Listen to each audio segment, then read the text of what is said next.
Welcome to My Home HQ Podcast with Ray Fletcher. Leading the way in buying and selling homes, knowing the current housing market, updating your home without an extensive remodel, or how to stage your home for the perfect sale and more. Portland, Oregon real estate agent Ray Fletcher will bring his 20-plus years experience of real estate, home ownership, and selling homes to you in his bi-monthly podcast. This podcast will be your home headquarters for strategies to achieve success in your real estate investments. Now your host of the podcast, Terry Fletcher. Hello, everyone, and welcome to the My Home HQ podcast with Ray Fletcher. I'm your host, Terry Fletcher. Welcome to fall, and that means cooler weather, change in the leaves, and also a change in possibly your home decor to get ready for the holiday season, maybe do some entertaining. I know many people after a busy summer are looking around their house thinking, what can I do to just make some minor but impactful improvements to my home, even if it's just maybe some aesthetics this fall. And I'm not just talking about buying pillows. Don't be your parents. You know that commercial. But talking about this with me this week would be, of course, our resident home and real estate expert, Portland, Oregon realtor, Ray Fletcher. Happy October, Ray. Thank you. Now, Ray and I both have birthdays this month. Yep, October's my favorite month.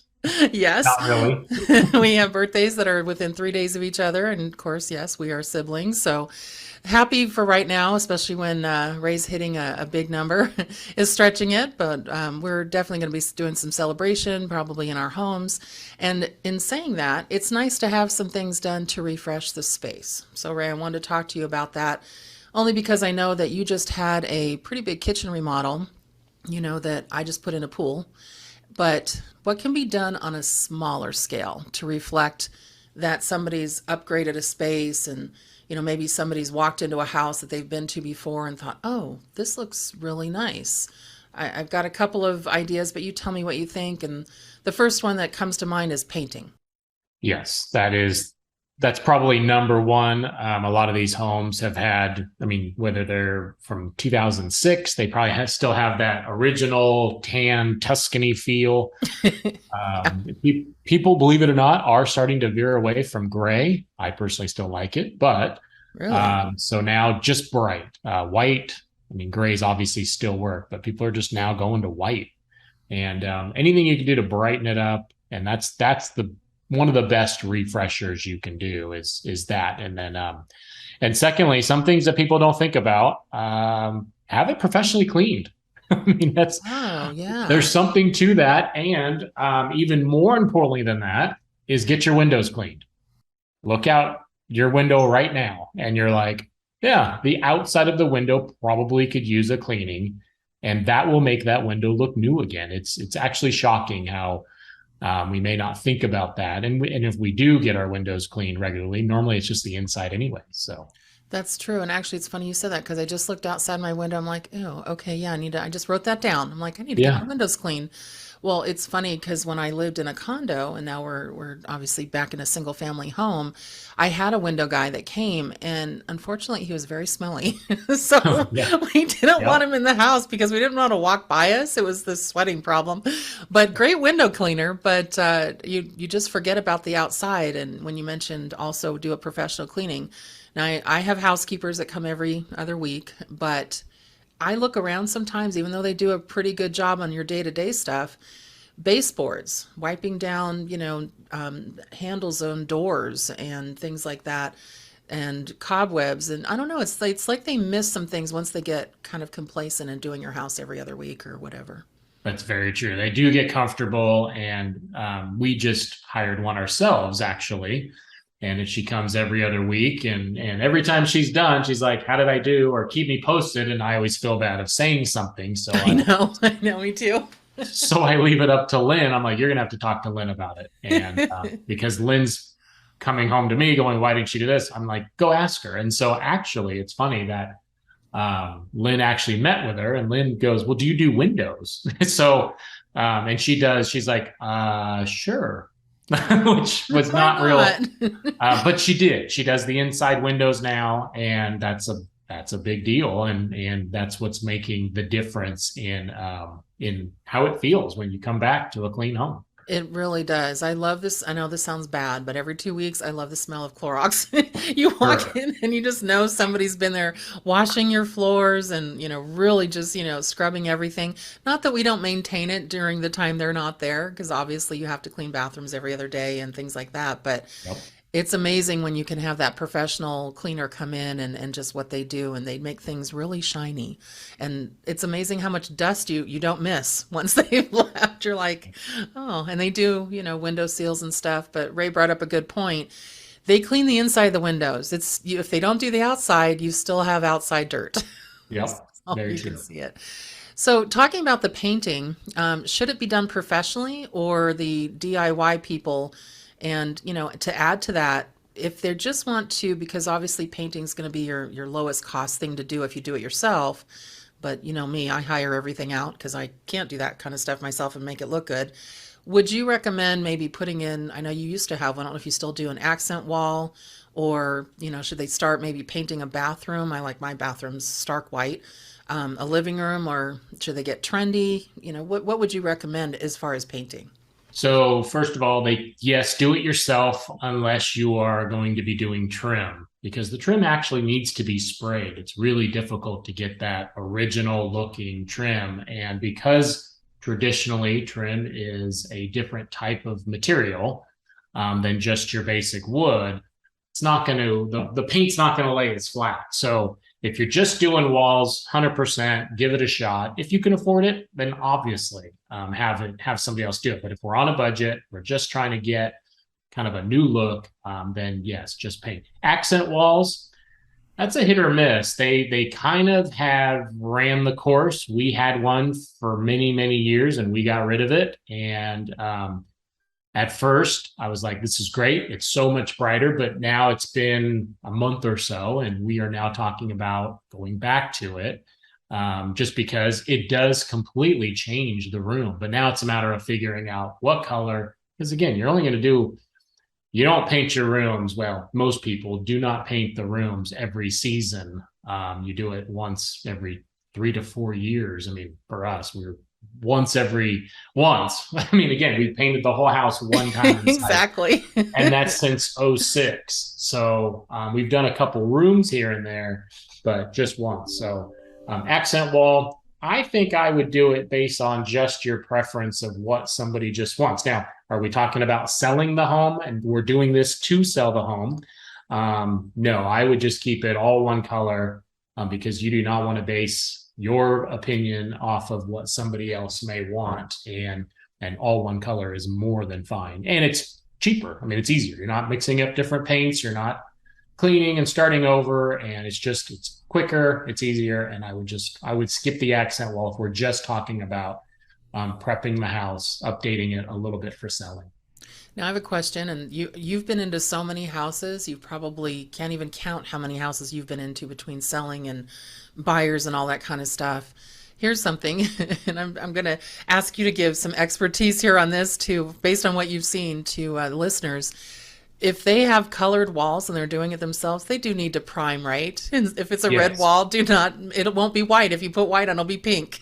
Yeah, for sure. Let me, yes and no. Of course, that's my favorite term. New paint is absolutely amazing. They make paint now specialty for kitchen cabinets. They make paint for walls that are dark and you're going a lighter color. Oh, However, wow, I didn't know that. just be ready that just because it says it's going to do that, it may not. And for me personally, and I do recommend, just throw a quick coat of primer on. It dries really fast. And that way you're not risking it. And then the paint color that you're planning on putting on is going to be truly that color instead of having to go 2 coats. You see these commercials where it's 1 coat and done. I haven't been able to I haven't experience seen one that. coat Yeah. done, Yeah, I but saw those commercials too. I'm like, that's not accurate. right, especially when they're going white over dark red, like you just said in the Right. commercial. So I would primer, yes. Okay. Now let's say we moved on from paint and again trying to keep on a budget friendly since we're getting into the holidays. I know a lot of people are always like, I hate my kitchen. Now, I Yeah. know you just got a kitchen update, so you love yours. We recently obviously remodeled within the last year, so we have a new kitchen with island and everything. I'm bummed it doesn't have a sink in there, but it is a nice island. We like that. But I recently saw a dated kitchen, and it was a friend of mine, and just something as little as a new microwave or dishwasher, if as long as you don't go crazy with some high end fancy appliances if you don't have it in your budget. But one thing I saw that really changed something, and Ray, that was new cupboard hardware. What do you think Yes. about all that? Yeah, changing the hardware is one of the easiest fixes, and it can be extremely affordable if you go on Amazon. I think because when you go to Home Depot, you're looking at hardware, they're $4 to $5 a knob. Wow. When Home Depot, you could buy 25 knobs for like $10. So it's very cost effective. Now the quality isn't going to be as great as the screws may just not be long enough. I mean, there might be something. Okay. However, the price is so low, you can mess with it, try it. I mean, we did antique bronze knobs with our cupboards probably about 10 years ago, and they make this little kit that it's a plastic piece you put on the countertop, not the countertop, but the cabinet, and then it lines up the hole. You drill it and you're done. It's a template is what it's called. Sorry. And I did all the knobs myself, and it changed the whole thing. And then since then we've went with higher end knobs, painted the cabinets, and the whole thing. But that was obviously when you're ready to go to the next level. But cheap hardware, I mean, I know people don't like to hear the word cheap, but it is out there. It does work, and it does change pretty dramatically. Another side note, what you can do is if you don't have under cabinet lighting, that's another thing. And they are now making them battery operated, so you don't even have to put in an outlet. That's been a pretty big deal. It brightens up underneath it. They're LED, so they stay cool. And that's a relatively inexpensive cost as well. You can do to your kitchen. As far as appliances go, again, you just got to look at the total budget and try to see. I always try to get people to match the handles on the stove, microwave, and refrigerator, because when people walk into your kitchen and they see mismatch appliances, then they're like, what happened? Did something break? Did it leak? Or it's just, why are we budgeting? You don't, even though you're on a budget, we try to make it not look like a budget. Oh, okay, gotcha. So if they're going to a Home Depot or a Lowe's or a big box store like that, it's mostly to see what you like, feel it, but then if you're on a budget, then you can kind of figure it out and maybe get then through Amazon and get what you like at a much lower cost. Correct. That's exactly Okay, right. cool. The other thing I noticed that with kitchen updates, you were mentioning the under lighting. I have a coffee bar in my kitchen, but I have some clients that are out of country. So I mean, even this morning I was doing an early meeting at 5 a.m. and it's fall, so it's dark at that time. And I'm trying to get a cup of coffee without waking up the household. And so I have an under cupboard light, and you just press it. It's like you said, it's battery operated. It doesn't shine all over the house. And I think it cost me $8. It was great. Yeah, and it works as a nightlight, just like the microwave light. One thing I noticed too, are you seeing this more? I noticed when your niece, my daughter, bought her house, it doesn't seem like new builds put hardware on the cupboards anymore. Correct. Yep. Why is that? Well, it can be very expensive. So when you're not buying from Amazon, from China, that's not that great a quality, but it does work. I mean, you are literally dealing with $4 to $6 a knob. Or, I mean, again, I'm talking the bigger square handles more than a knob. So it can be a couple $1,000s just for knobs for a kitchen. So, is there a preference when somebody goes to sell their house, just thinking in the future, let's say, because I noticed this was asked by the person that redid our house, our remodeler.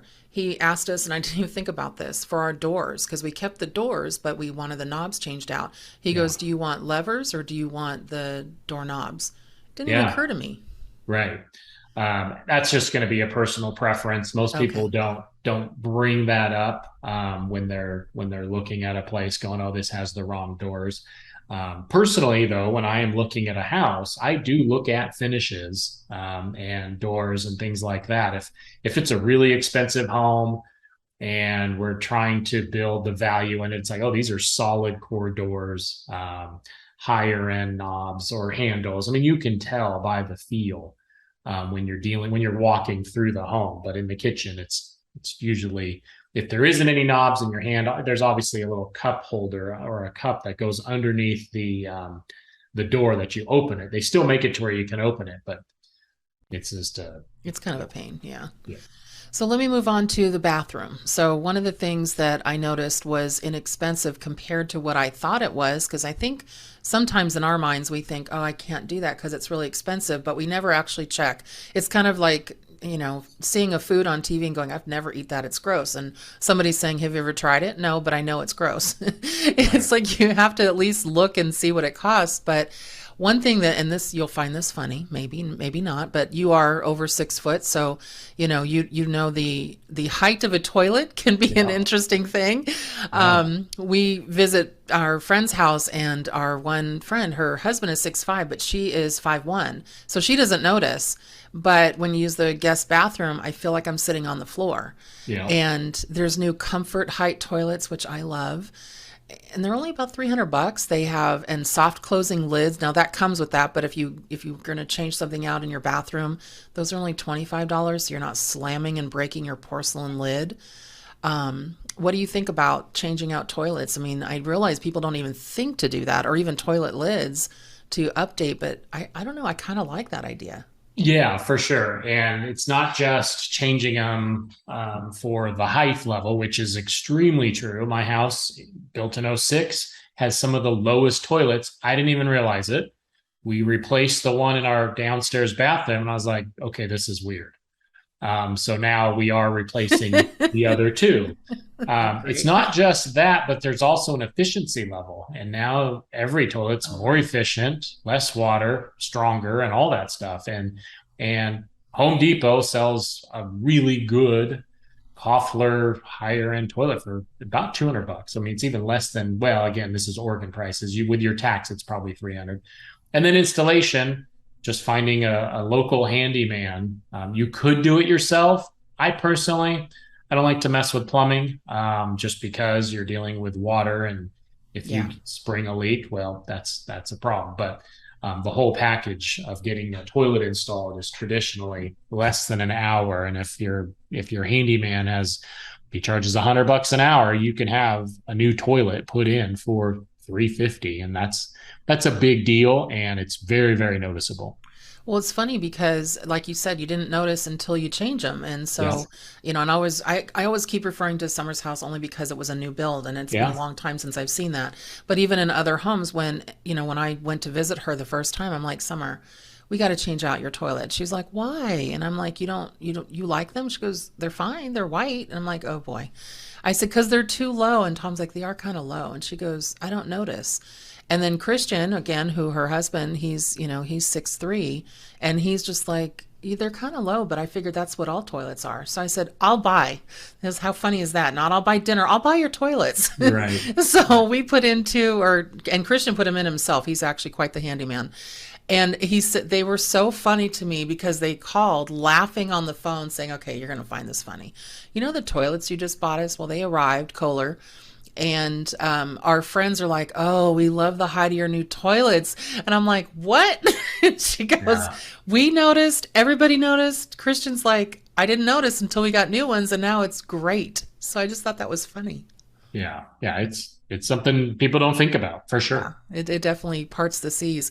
One thing that we're dealing with right now, and I don't know if you have any advice to your listeners, but when we did our remodel, we got, and of course I thought they were cool looking, we got in our secondary bathroom this great vanity that had these matte faucets, black matte faucets. Yeah. Well, then my housekeepers, we thought the white calcium buildup was because of hard water. Well, we have a soft water system.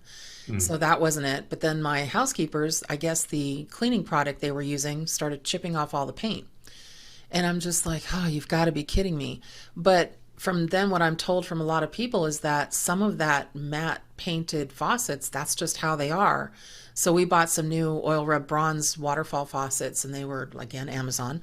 Very cool, $125 each. I didn't want to put in that extra money to it, but when you think about to me, that's just really inexpensive to get an upgrade that looks nice. But have you seen that in some of the homes where just changing out the faucets can make a difference?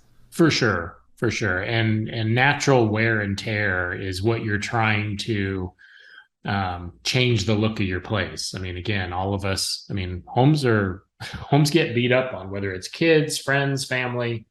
It's you're cooking in a kitchen, the counters and the cabinets get messy, and even in a bathroom, and people brush their teeth for some reason, even though it's a huge sink, you miss it. They miss where they spit. And all you do is you take your hand and you pour water on the top, and then you walk away because you're going to bed or you're going to work. Yeah. And now you're like, the next day it's dried on. You're like, well, what's going on here? Yeah. And you look at your mirror, and it's splattered. Somehow it's got toothpaste on it too, and only your side, because the wife or the significant other cleans their side, or they don't do that and look at you like you're a sloth. So any little thing that, again, our homes are used, and we do, most of us try to treat them as well as we can, but in the end, we're busy. And we just don't think about it until it's too late. Well, and think about now, everybody actually many people have home work spaces. So, when we used to all go to work, go to school, and, leave the house, bathrooms and things like that and kitchens didn't get used as much as they do now. So, correct. Especially for all of us working from home. So. Very true. Yeah, we're seeing our utility bills go up quite a bit. And we're like, what happened? Yeah, so have we. So here's something interesting as far as outdoor space. Now, obviously, in October, you don't want to be out there building a deck. I mean, maybe you do, but I think in some parts of the country, probably exactly where you are, the rains are coming. It's getting cooler. Plus, a deck can be pretty costly and a time suck, I'm sure, correct? Yes, for sure. So what are your thoughts on some of the end of summer sales on maybe patio furniture or fire pits? Because when I used to visit you, it's been a while, but when I used to go up there, the pandemic kind of slowed that down, of course. Outdoor spruce ups. I mean, do you recommend? I love fall nights with a glass of wine and twinkling lights and a fire pit. So what do you think about outdoor space? Everything goes on sale. And Costco is one of your better places because they have to kind of unload it. And one of the biggest things that, I mean, even full retail in the middle of summer, a patio heater is only about $130. And then by the time winter hits, when you're really going to use it, they do drop it to about 100 or less. So a nice patio heater, if your deck can support it. And again, it's expensive, but one of the best investments ever is a covered patio. Everybody wants one. They look at that cost as everything. And I know this is the budget friendly podcast we're doing, episode, if you can, I mean, again, it's an umbrella, something so you can use your space in the winter. For Oregon, our rainy season, I mean, it seems to have shifted quite a bit to where it doesn't seem to rain as much, so we can get out there now a little longer, get the fireplace going. Fire pits have become inexpensive.